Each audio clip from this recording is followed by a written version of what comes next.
বিশ্ব মুসলিম ঐক্য করো।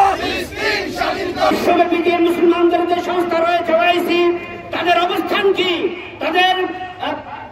তারা কি সেই ইঙ্গো মার্কিনের যে পেটুয়া দালাল, না মুসলমানদের স্বার্থ সংরক্ষণের জন্য এই সংগঠন? ওআইসির বক্তব্যের মধ্য দিয়ে সেটি স্পষ্ট করে দিতে হবে এবং আরব লীগ তাদের বক্তব্যের মধ্য দিয়ে স্পষ্ট করে দিতে হবে। আরেকটি বক্তব্য সুস্পষ্ট, আমরা যে কোনো অত্যাচার, নির্যাতন, জুলুমের প্রতিবাদ করব শান্তিপূর্ণভাবে। প্রতিবাদ করতে এসে কারো কোনো ধরনের জান-মালের উপর বিন্দুমাত্র আঘাত যাতে না আসে।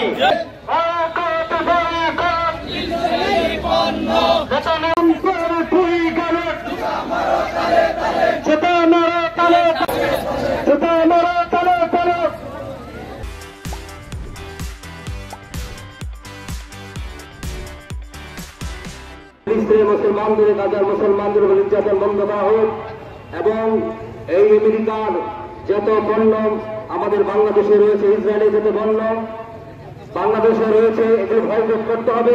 যে দোকানে রেস্তোরাঁ যেগুলো রয়েছে এগুলো আস্তে আস্তে তারা শেষ করে ফেলে দিতে হবে। পরবর্তীতে আর যেন কোনো ক্রয় না করে, এই ধরনের সিদ্ধান্ত আমাদের আহলে সুন্নাত ওয়াল জামাত থেকে নেওয়া হয়েছে এবং বাংলাদেশের থেকে সকল মুসলমান জাতিরা, মুসলিম জনতা এটাই সিদ্ধান্ত নিয়েছে, এই ইসরায়েলে আর কোনো পণ্য বাংলার জন্য আসবে না এবং বাংলাদেশে গঠন হবে না, কোনো দোকানে থাকবে না।